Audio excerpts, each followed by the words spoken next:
Okay, so what we're doing today is cleaning out the interior and exterior of a Penn Squall 25 Narrow, they call it.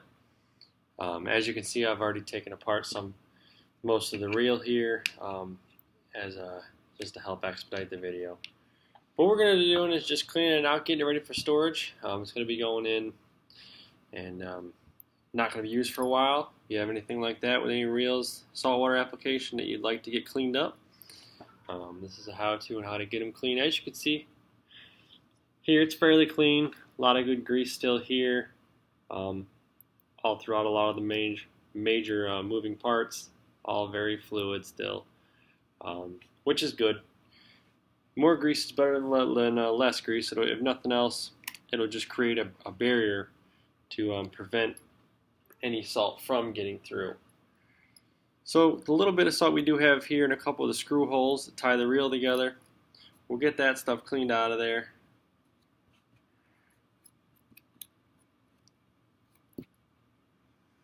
Check out my main gears. Underneath it, everything looks pretty good. This reel had recently been cleaned before I'm doing this.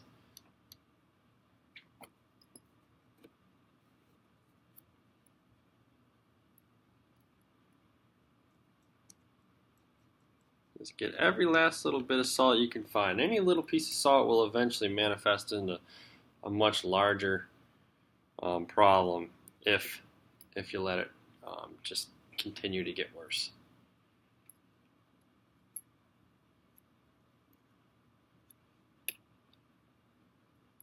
Okay. Main body of the reel looks pretty good. Clean up the housing.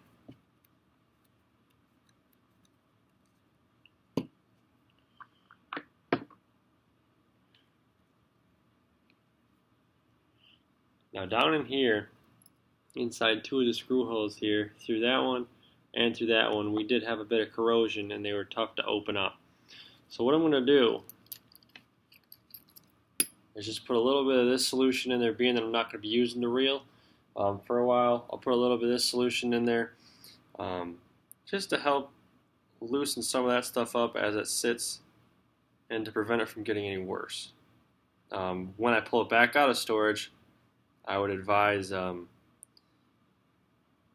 going through the reel as you're doing now and making sure everything is solid once again before taking it offshore.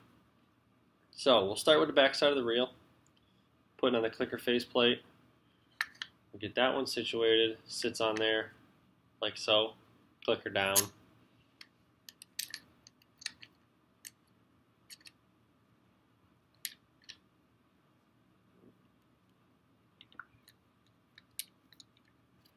Okay, got 4 screws right here. There's long ones and shorter ones. I'll see if I can show you. The shorter ones there are the ones that go in where the posts or these gold rails are on the face of the reel. The longer ones go in the rest of the body of the reel, the other couple of holes. So we'll put a short one in there with the post.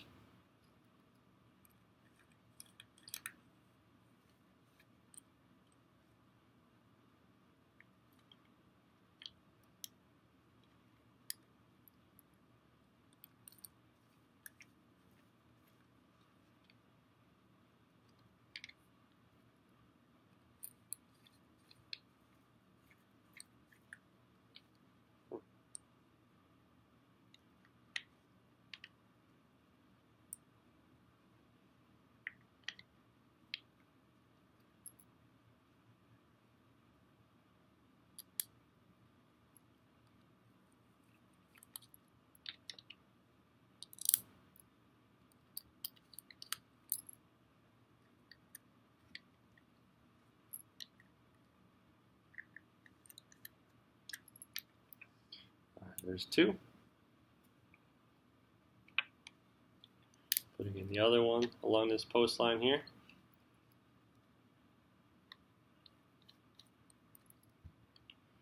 And the last one right here. Where'd it go? There it is. Last small one. Right here in the bottom. Alright, so now the back clicker faceplate is attached to the reel. So back around here to the business side, get my drag and everything back situated, as it tends to come apart when you start moving the reel around. We'll just slide the whole main gear off here, set this aside for a second. Everything just fits down there in that clover pattern. Last drag washer here, same deal, sits right in there flush, matching the pattern around the outsides there. Everything should be, as you can see, flush with the top of the main gear. You can see all your washers down in there as you count them. You'll want to have metal, fiber, no fiber, and no metal to metal. You don't want those touching, as it'll prevent your drag from working correctly. So slide this back on the shaft.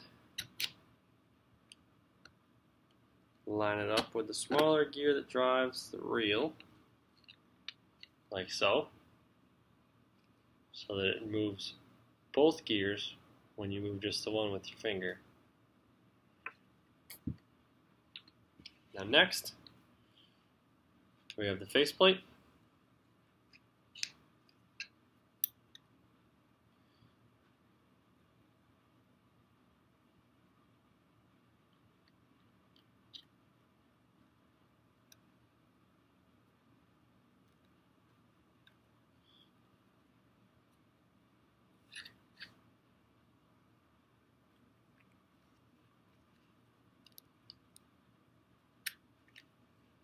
Okay, get that all lined up.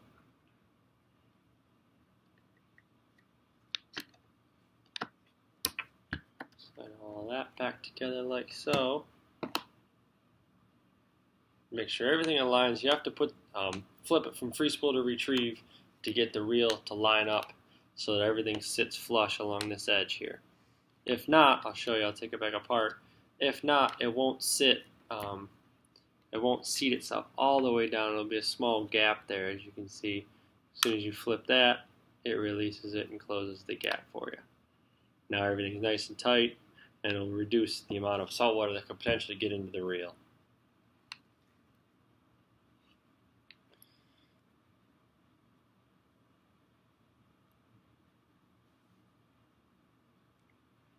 Just going to lubricate this up for storage purposes. Rotate it around, get it all worked in there real well. Okay.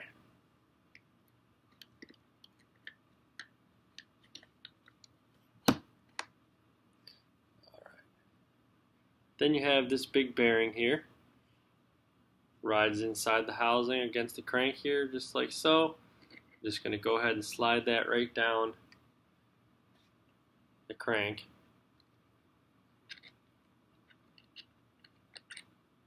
Sometimes it helps if you take the inner part out. Take that sleeve out of there so you have just the bearing. Slide it in. You want the metal side exposed there. The other side has a plastic part showing, which is just a guard for the washer. You want to have that down on the inside, and then just kind of get that to go inside. You have to line it up with the shaft. It can be tricky as everything gets to be pretty slippery. Tear this off of here real quick.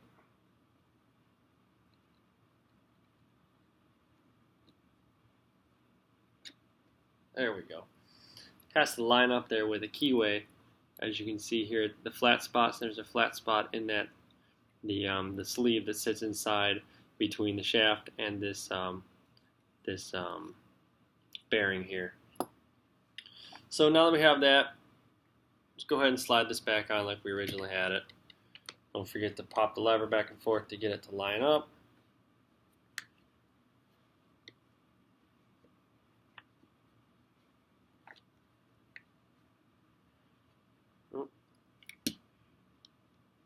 Spring came off.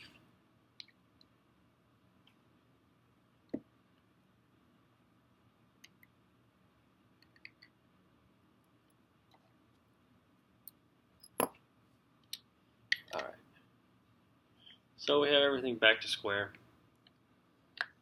Set that in there, lock myself in, everything's tight, no gap here. We'll start closing this one up. Same thing as the other side.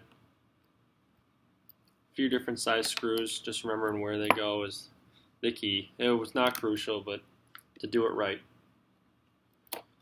they do have their own place.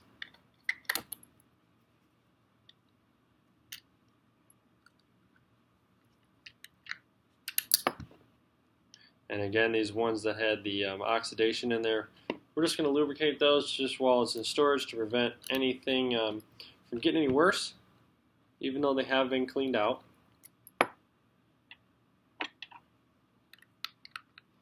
So just pop them in there and just snug them down.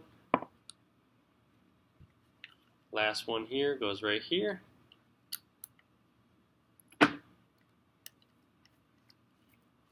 Snug that one up. Now I've got 1, 2, 3, and 4, all nice and snug.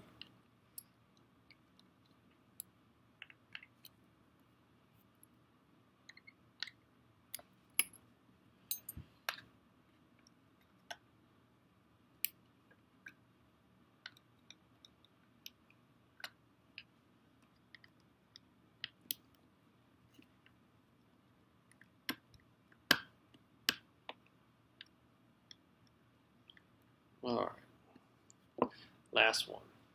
Okay, so now just check, make sure everything still works correctly. Your lever still wants to go back and forth, you can feel it working. The innards turn. As you turn the crank, everything feels good.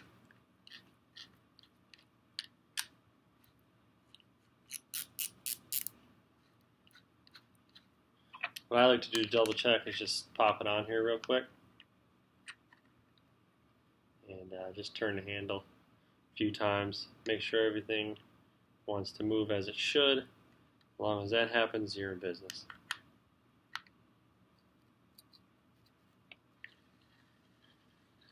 Nice and smooth, just how you want it. Alright, so we'll stick this back over here. Next part here is these two dimpled washers that work against each other here. They slide right on to the crank, like so. This is your clicker for the star drag that you hear as you're turning it back and forth, up and down. Slides down there just like that. And then just tuck this little washer in underneath it, like that. Lastly, your star goes right over the top. Turn it down, and then on the top there is this other little plate that sits on there. Lines up kind of an oval shape. Just get that on there, and you can, as you can hear, clicker's working. It wants to click, so you're good to go with that. Lastly is your handle. Put this washer on here.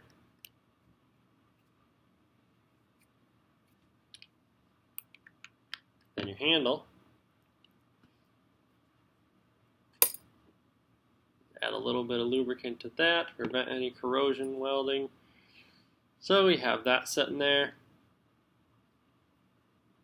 And just tighten that one down.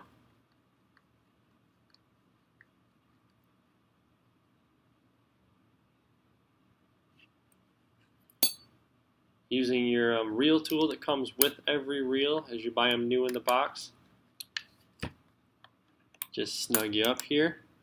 Doesn't have to be super tight. That's why they have the little screw that locks you in. That goes in as seen here. Can be a little tricky. I find it easiest to just kind of set it in there at an angle and then back thread it and then feed it in. So you want to get it in there so it's locked in the groove with the keyway that it provided there, and then just snug it up. That little screw is responsible for holding your entire crank handle together. So now that everything's back together, just double check everything works. Everything's good to go. And you're ready to fish.